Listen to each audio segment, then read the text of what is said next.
Welcome, I'm James Covey. And this is Brandi and you're listening to Shop Talk with Brandi and James.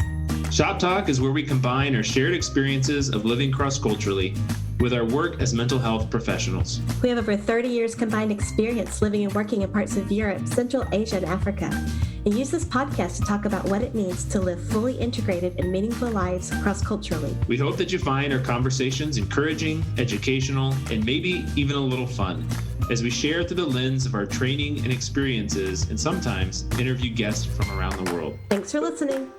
Welcome back to our two-part episode looking at grief with Dr. Ted Wueste. We left off last episode talking about how grief has the capacity to draw us closer in relationship with God. And when you go through grief, if you're bringing it to God and connecting with Him, I think there can be a depth and a deepening of relationship with Him that really almost can't happen any other way. Because if everything just is smooth sailing, and I'm not saying that, God causes things to happen to us so that, but Romans 8 makes it clear that He uses those things to do, deep things in us. And, at the end of Romans 8, the 8:28 is the famous verse that I think sometimes gets taken out of context in a way. But later in that chapter, the Apostle Paul says there is nothing that can separate us from the love of God. And what is so beautiful about that is if we take the nothing can separate us, then everything is a place where we can connect with the love of God. So grief, loss, those are places where we can deepen in our experience and receiving, just experientially of the love of God in ways that other things can't. And I don't share that to sort of, try to sugarcoat grief, like, oh, see, it's all okay because of that. But I think to be able to have part of that perspective and understanding of kind of things that God is up to graciously can help us perhaps have some more courage or strength to walk through a grieving journey. I think that's the danger of Romans 8:28 is that we in our own finite way have decided what is good and what isn't good. Because of that, we now have this scope of loss is always bad, grief is always bad, which isn't true. We don't see that at all in our own life experiences in the people around us or in the scriptures. But I think that that's a theology thing that we can grab hold of because it hurts, and it's hard when it hurts.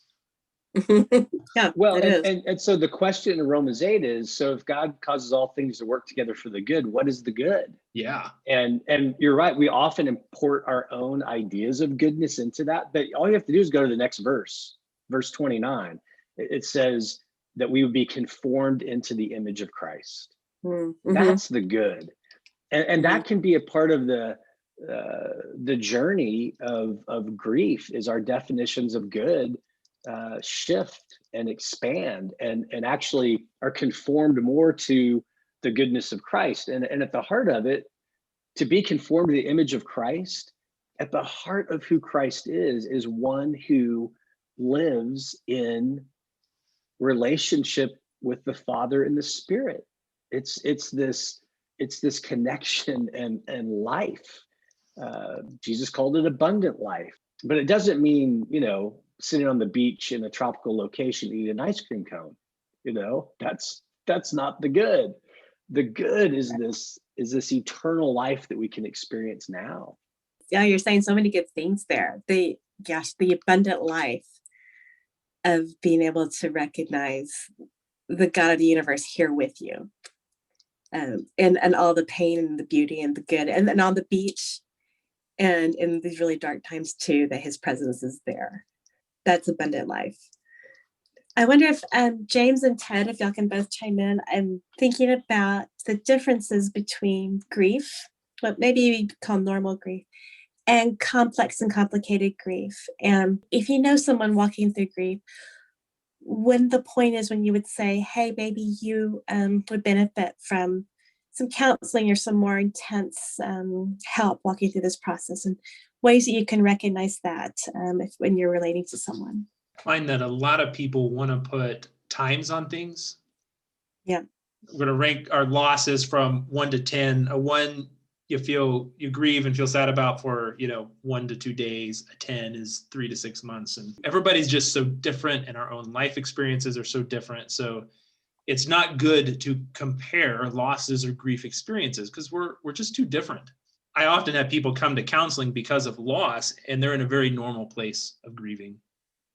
And I'm able to talk through that. I encourage people even to write their own lament, and I'll leave a link for document and how to do that, because following in David's footsteps and writing a lament could be helpful. And many people are in a very normal place. They're feeling angry and they're in denial and maybe periods of hopelessness and sadness, and that's okay. I think that over time, depending on the loss, there are for some people an inability to return to a level of functioning. There needs to be a level of functioning even immediately after a loss, because there's stuff that has to happen sometimes. And as time goes on, for some people, they get really stuck and stuck in grief and not able to function in the other areas that they also have to function in addition to grieving. And that's a time that is good to come and get some extra help. Okay. I couldn't say it any better. That's exactly what I was going to say. Is there needs to be space there, right after there's a significant loss, to give space. And yet over a period of time, and you can't, quantify what that is, but, over a period of time, is there an inability to function in normal ways? As that's discerned, then that can be a time for sure. Right. Yeah. I remember my dad was in intensive care. And then the days after he died, I was so focused on my mom's Maslow's hierarchy of needs. And I thought, what are her basic needs? I was like, she needs protein. She's not eating, she needs protein. So every day I was like, have you had your protein, Mom? Have you had your protein? Because I was convinced she was going to fall out. I mean, it could have happened, when you're just living this intense experience. And I just kept asking her, like hounding her, had you had your protein? Have you had your protein? In my mind, that was the most important thing she needs. And so apparently now I've been told this is a joke in the family, or people say to my mom, have you had your protein, Gloria? So there you go. Kept my mom going, by golly, though. When someone is in like the very first, if you're grieving a loss of a loved one, you're in the very first days or weeks after you've lost someone, it is just those basic things. Are you eating? Are you sleeping? Are you drinking enough water? And maybe that's all you can think about at first. And then slowly you're able to see a little bit beyond, your nose and stuff like that. So, well, I think it starts a good conversation of how to help somebody who's in grief. Yes. Make sure they have protein. I think that's my job. But Ted, what do you think about if you could tell people how they can help others who are in the grieving process? What are some things you would say? I would think at the core of it is to listen. Yes. To just say, tell me what's going on. Tell me what you're feeling. Tell me what you're experiencing. I just want to hear. And part of what can be helpful with that is, one, people need to be able to express what's going on and to give words to their experience. And then as someone who wants to help, you need to be able to listen so that you're not helping them based on assumptions, but it's based on what they're actually experiencing. And so I would think at the core of it is to listen, to create space for them would seem really helpful. Sometimes, especially as someone has experienced a significant loss in a moment like the death of someone, any kind of significant loss, often decision making is really difficult. And Right. So that can just be something to notice. It may not be difficult for everybody, but for some people, they can almost be paralyzed.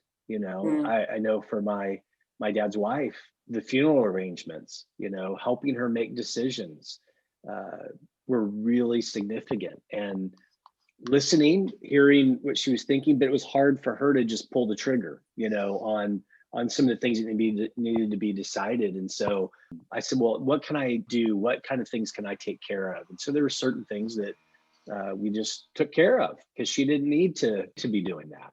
And it certainly wouldn't have been helpful. Right. And taking care of the practical things for someone. I've heard even things like not saying, let me know if you need help. Like they're going to be in any mindset to say, oh, I'm going to tell someone I need help, but offering specific help. I'll come over tomorrow and do laundry for you, or just being proactive about the practical help. Yeah, 90% of people, if you say, let me know if you need help, will say, okay. And then they'll never say anything. They'll never say, Yeah, but to say, you know what, tomorrow I'm going to bring a meal over, or what day this week would it be good for me to bring a meal? So if there's something specific, to not say, do you need this, but to say, when can I do it?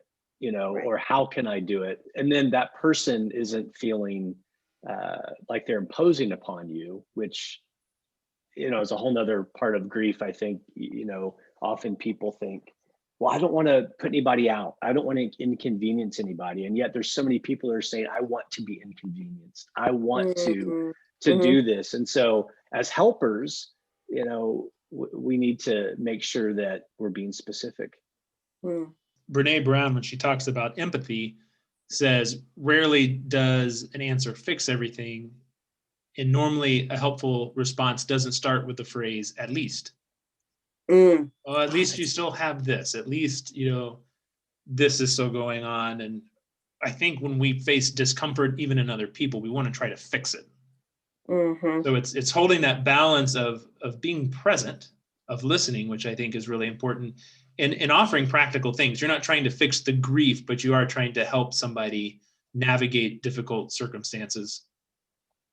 Some of the situations I've been a part of, especially living in Kenya for 5 years, was evacuations where war or some kind of traumatic event happened and people would need to get evacuated, sometimes never to return to that home. So they had very little warning. They lost their home. They as expats got to leave, and many of their national colleagues had to stay and face this war. And that was a loss. And they lost sometimes friends, school, access to what was comfortable, and it all just gets yanked away very, very suddenly and traumatically. But there's a lot of loss connected to that. And a lot of times our response initially is to help do some of those really practical things and some of the decision things. And then in an amount of time, we often do a debriefing where we help them talk through what some of those things are. And I think thinking about kids, especially, a lot of times we talk about third culture kids, children who grow up with this multicultural background of living in different places, and thinking about some of the things they need as well, and talking about the losses, being sure to mention what are those difficult things that you had to say goodbye to, that you don't have anymore, or that may never be the same again. Right. I just think it's important to notice them and to talk about them. Even with the loss of a loved one, a lot of times people don't want to cause that person pain, so they just don't talk about it, which makes it feel like that person never existed. Yes. And that's even worse. Yeah, it can be helpful if you want to be a helper and want to help someone, to notice in what I'm sensing should be my response here. Am I responding out of my own discomfort, or am I responding out of wanting to be there for them? Because often, in grief, and you touched on this, James, it's more about us wanting to not feel uncomfortable anymore with their grief, rather than just entering into it and being there with them. So to say at least, that can be like totally over spiritualizing things. Well, at least they're in heaven. Oh yeah. Now, that's not inappropriate to mention. I mean, that's truth, but not as a minimizer. Not as a way to say, well, there's painful, but think about him and or her. They're in heaven. They're fine. Well, yeah, they're fine, but that's a hopeful thing, and that can be a part of the mix, but it doesn't minimize the loss at all. I don't think it's uncommon that when there's a loss of a loved one, either people just stop talking about that person, or they kind of distance. And as the grieving person, it can be helpful to know that it's not about you. Often for other people, they just don't know how to interact with you because it feels so significant. And that can be a helpful thing for a grieving person to know, is that often people, they just don't know what to do or how to act or whatever. And that can just be helpful if you're wanting to help someone with grief, because there are going to be those relational challenges. There just will be, because no one has a perfect set of friends or family members that are always going to do everything right in the midst of grief. Right. No, I appreciate you bringing the TCK experience into this as well, James, because they have a whole lot of loss with, losing friends and transitions to different places and places that they consider home. When we moved to Central Asia, I grown up in Texas and my husband grew up in Iowa. So we had a lot of memories there and it felt like home, but the definition of home that I felt was very different than the definition of home that my kids felt there. So when we left Central Asia, I was sad. I felt, there's still a part of me that feels like that's home, but for them it's very different. Their childhood memories, a lot of their growing up experiences are based in that place. And I've seen that in my own children. I've seen that in a lot of TCKs that I work with as well.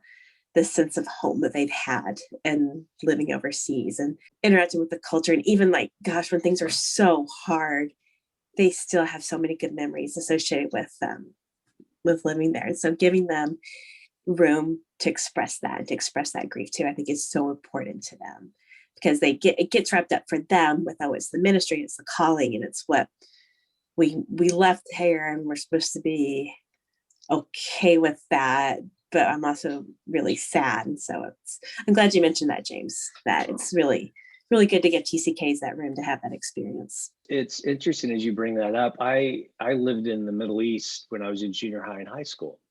And so I have a lot of friends that are, I would say, much more third culture kids than I am. But I have a part of me, junior high and high school is pretty formative. And, right.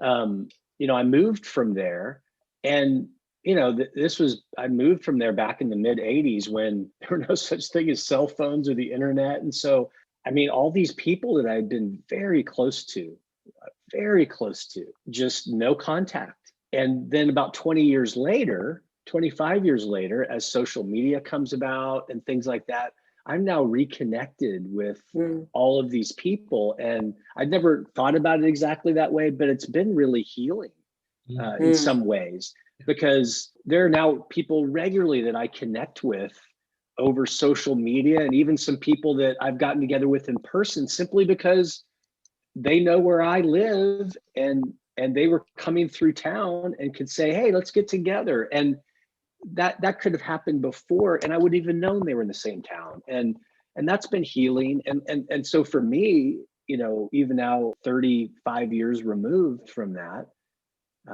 I want to go back to that country. That's something that's been in my heart for a long time. And like for my parents, they never had any desire to go back, because for them, it was significant in their life, but for them, it was something else. But for me as a kid, that's something my brother and I have talked about. We're probably going to do it in the next few years, because it just, it feels like something significant. And so am I grieving that all the time? No, I'm not. But I guess I'm just recognizing there is a piece of grief in that, and think about practical ways, because I could see someone say, well, you don't need to go back to that country. Well, there's something in my soul that it feels significant. Absolutely. I have a poem that was written by a TCK, and it's called A Mock Funeral. There was no funeral, no flowers, no ceremony. No one had died. No weeping or wailing, just in my heart, I can't. But I did anyway, and no one knew I couldn't. I didn't want to, but nobody else said they didn't. So I put down my panic and picked up my luggage and got on that plane. There was no funeral. Wow.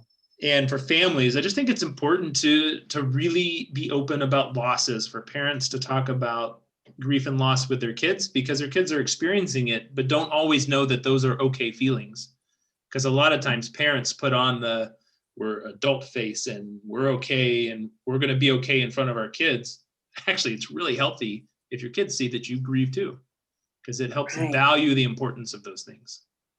Wow. And listening to that, I'm so glad he's able to write a poem about that. That's so powerful. He was able to do that, and but to also hear all the pain he was carrying inside of him as well. And just not knowing can he let it out? What way can he let it out too?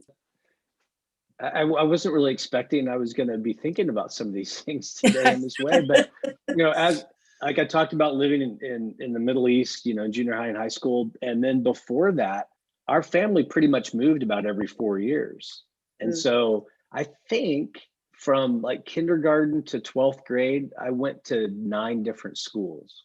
Oh wow! I mean, I think the longest time I ever went to one school continuously was when I was in the Middle East. At that particular school. But otherwise, I think about every 2 years, I was changing schools and we were moving. And it was my dad's job, and all that. And so it was always exciting for my parents. And they always talked about it being an adventure. And my personality tends to connect with that. So I connected with that. And I always kind of looked at it that way. And I always reframed things that way.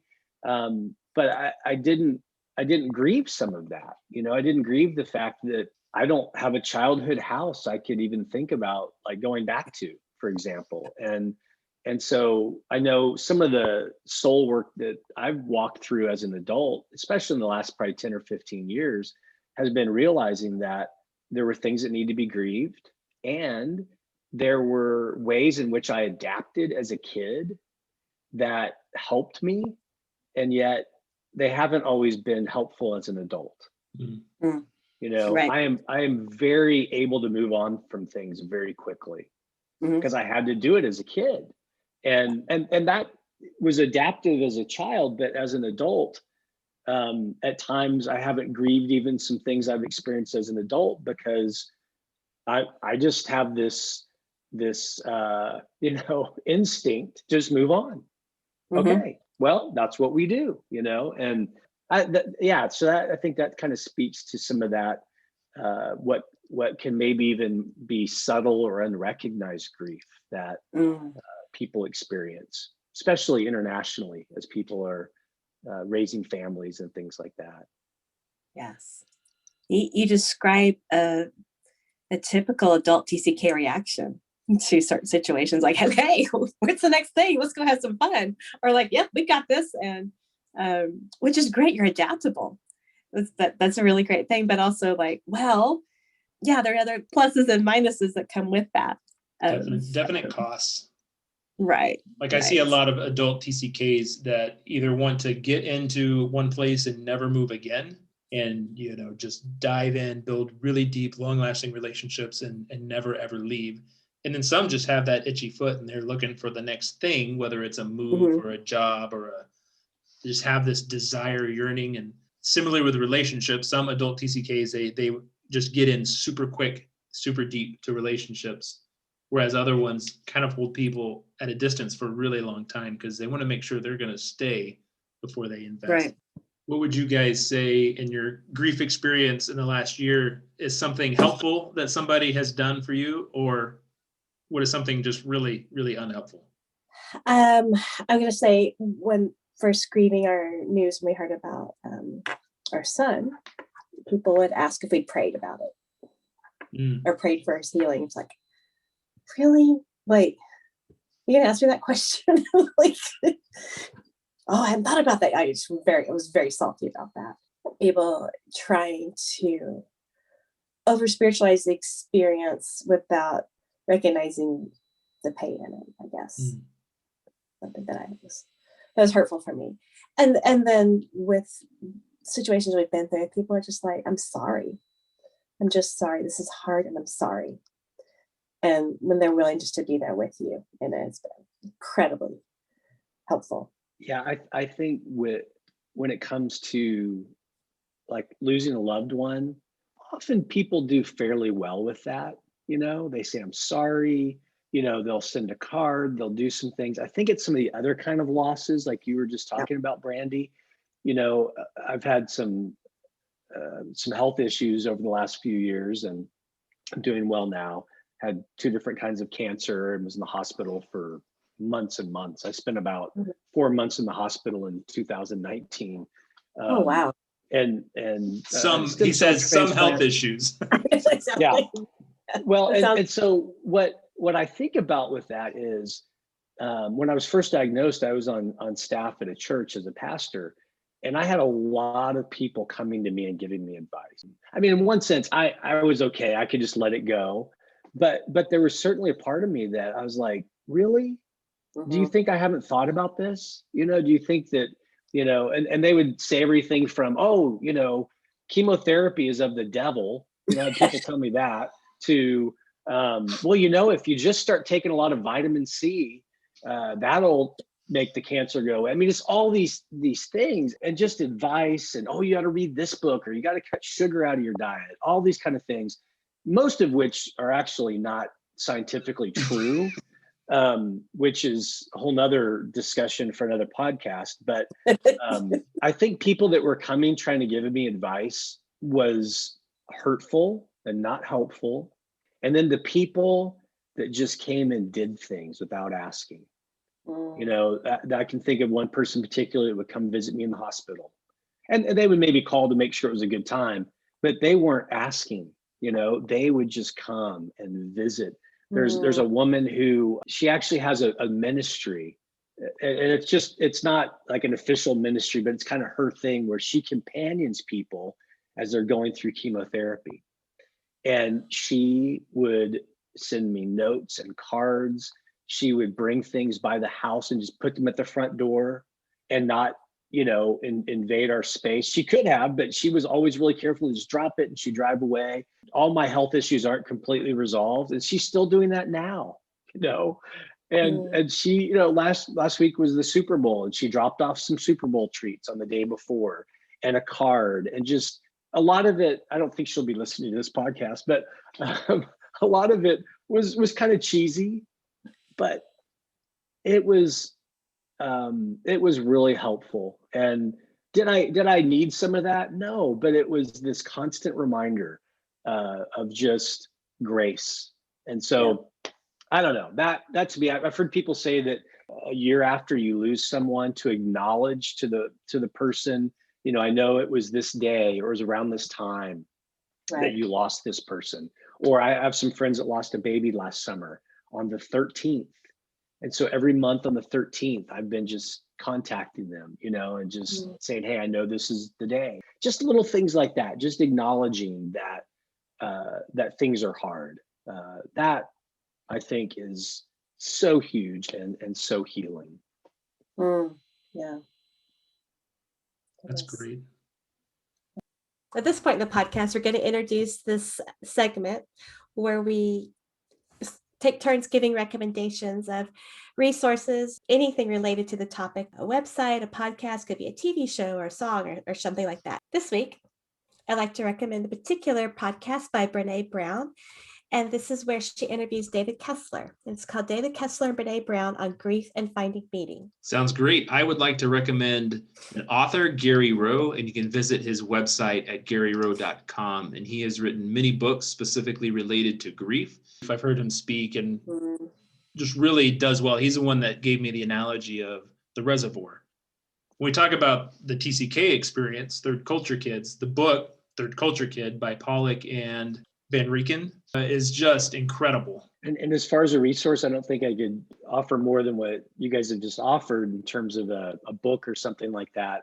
But I think to think of resource as community, that I need people in my life that will journey through this with me, is incredibly significant, because all the books are so helpful and so needed, and yet often we can just stay stuck in our head.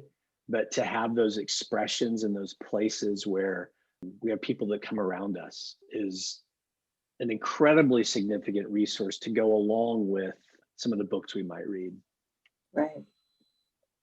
I would say too, if you're someone who has someone close to you who's walking through grief, whether it be the grief of the loss of a loved one, the loss of a situation, expectation, or you have a child who is grieving the loss of a home or something like that, don't be afraid of entering into that space with them.